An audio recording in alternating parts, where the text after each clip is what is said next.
Hi, this is Caleb Vatchel, and today I'm going to be talking to you about a paper that I wrote called Toward a Common Representational Format for Search-Based Interactive Narrative.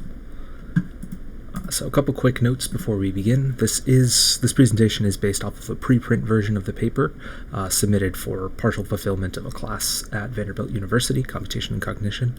As such, it's not peer-reviewed, and some of the content is subject to change if I decide to polish it up and submit it somewhere. This is based off of the version that's submitted to the class at Vanderbilt. Also, for the presentation format, this presentation is only going to cover part of what the paper is about, cover the main concepts and the contributions. But if you want to go more in depth and see kind of the examples on existing IDNs and things like that, then I will refer you to the actual paper itself.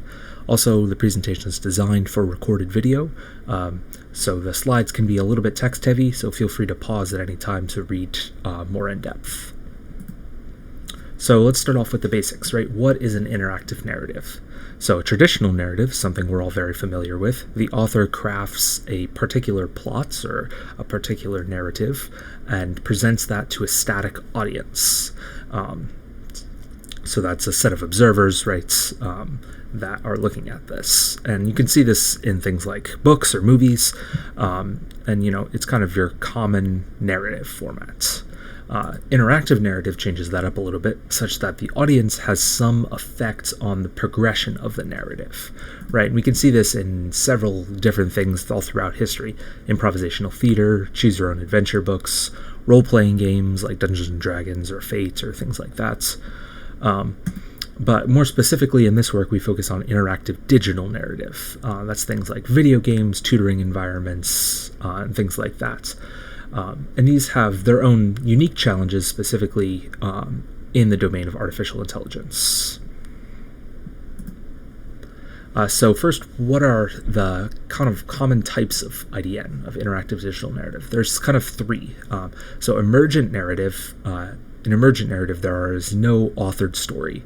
The narrative is created through kind of the player's social presence with the other non-player characters, the other intelligent agents that are computer agents. Then kind of a step from that is generative narrative, which attempts to explicitly create a story. So instead of it just being generated through social presence, there's some kind of autonomous system that's attempting to generate a narrative based off of the player's actions. And then kind of a step managed above that is experience managed narrative. So in this case, there's a base kind of authored narrative that some author will go through and create, and then an intelligent agent is going to observe the player's actions and modify the narrative based off of those actions. And basically, we try to keep the narrative engaging and keep the narrative based off of what the author wants while maximizing the player's impacts and making their actions actually have consequence. And we'll be focusing on this experience-managed narrative. So from a theoretical perspective, we're going to take a look at two models. The first is a model by Riedel and Bulitko. I'm sorry if I'm mispronouncing that, but they proposed a taxonomy of approaches to IDN. So you can see that's a figure reproduced from their paper on the right-hand side there. They characterized it on three axes. Authorial intent, which determines how much the IDN is constrained to the story written by the author. So on the one hand, right, it can be very explicitly constrained to the authored narrative, and we get closer to traditional narrative in that sense. And on the other hand, it can be more automatically generated, which goes more towards the emergent narrative that I was talking about before.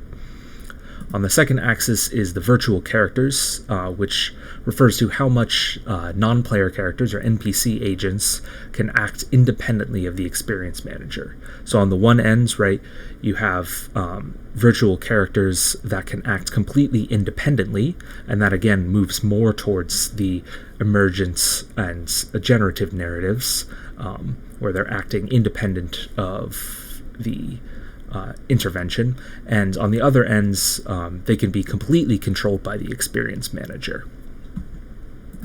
On the third axis is player modeling, which refers to the degree to which the IDN attempts to learn a model of the user's behavior. And you could see that being important for a wide variety of reasons, but of course among those is attempting to predict the player's actions or deal with emotional response and things like that to help move the narrative forward. The second theoretical model that we'll be looking at is Koenitz's model in 2010. He proposed a three-part model, and you can see that at the top of the screen there. The system, the process, and the product were the three sections of this three-part model. So the system encompasses the digital medium on which the IDN is presented. So the computer and the hardware that it has and the interfaces, whether it be a controller or a mouse and keyboard or things like that. It also includes what he calls the proto-story, which describes the space of all possible narratives that can be generated by the system.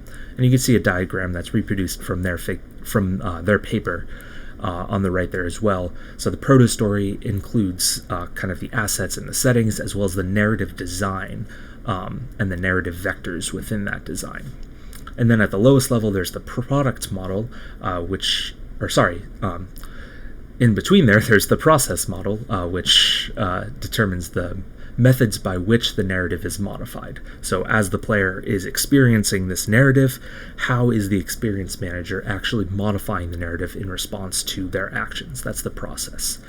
And then we have the product model, or the product level, which is the actual narrative that's generated during a particular walkthrough or a particular experience with this IDN.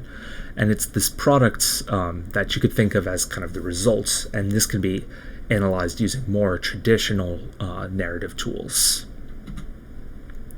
In the paper, we propose a synthesis between these two models. And the first way that we do that is by encoding the authorial intent described by the first model in Koenitz's proto-story. So the proto-story contains the narrative design and its associated narrative vectors, right? We saw that on the last slide. We represent this narrative design by a plot graph.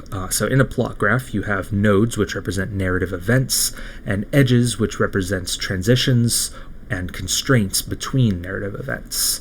We specifically, in our model, encode them using two different types of constraints, although I'll let you read into the paper for more information on that.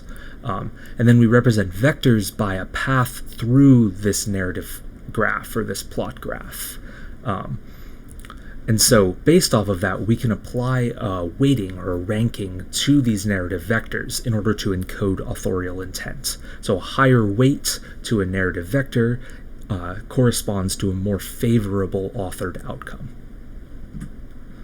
And then the second kind of synthesis that we make is at the process level, right? So Koenitz doesn't go into a lot of detail on a process model, so we kind of introduce one here based off of the synthesis, and we call that the mediation process continuum, and you can see it on the right-hand side there, and it's a model of process control. So we have two axes. The first is the timing axis, which goes between proactive and reactive mediation. Proactive mediation describes kind of preemptively guiding the player along the narrative vector. So you could imagine this as the system senses that the player is going in a particular direction, and before they reach their goal, it attempts to modify it such that they won't reach it and they'll actually follow along the authored narrative. Reactive mediation describes reacting to the player's actions to put them back on the vector. So this is the player takes an action. It doesn't correspond with the narrative vector that we want, so the experience manager takes a reaction to guide the player back onto the narrative vector. The second axis is the strategy axis, which goes between intervention and accommodation. Intervention describes stopping or modifying the player actions to move along the narrative. So if something doesn't fit the authored narrative very well, we can just outright stop it, or we can modify it in some way. So one example of this might be, right, if the player decides to shoot an important character, you might cause the gun to misfire, and that would be an example of intervention. On the other side is accommodation, which describes modifying the narrative vectors in response to the player action. So instead of stopping the player from doing things, we shift the narrative vectors in such a way that we're still moving towards the authorial intent, but that the player's actions actually have consequences. And this actually generalizes the two other components of the taxonomy. So we encoded authorial intent in the proto-story. This process continuum generalizes the virtual characters and the player modeling. Virtual characters are generalized to mediation strategy, right? So if characters are completely autonomous, then the experience manager can't use them for mediation, right? If they are completely autonomous, then you can't direct them to go anywhere. And so that forces the IDN towards accommodation because it can't use them as a strategy for mediation. So really, these virtual characters are just an instance of the mediation strategy axis. And then the player modeling is a generalization of the mediation timing axis. So player modeling is often used for predicting players' behavior. So I talked about that a little bit earlier, but if you can predict a player's behavior, then you can kind of preemptively guide them away from that behavior or towards that behavior. So that's really a specific example of the proactive mediation. So in a sense, we encode the authorial intent, the first axis of that narrative taxonomy, into the proto-story, and we generalize the two other axes into our process continuum. So here's the kind of the complete model, this complete synthesis model. So at the top level, we have the system, which contains the proto-story. We modified the proto-story from Kennewitz's model to include the authorial intents inside of that narrative design by a ranking of the narrative vectors. At the process model, we actually introduce a new process model called the mediation process continuum, and that goes on the two axes, the strategy and the timing axis. And then at the lowest level, at the product level, we propose to continue using the narrative analysis tools, classical narrative analysis tools. So if you have any questions about anything that I've presented today, feel free to send me an email and I'd be happy to answer that. And like I said, if you're interested more, I'll refer you to the paper, which goes into more depth and gives some more examples based off of recent IDN systems. Thank you.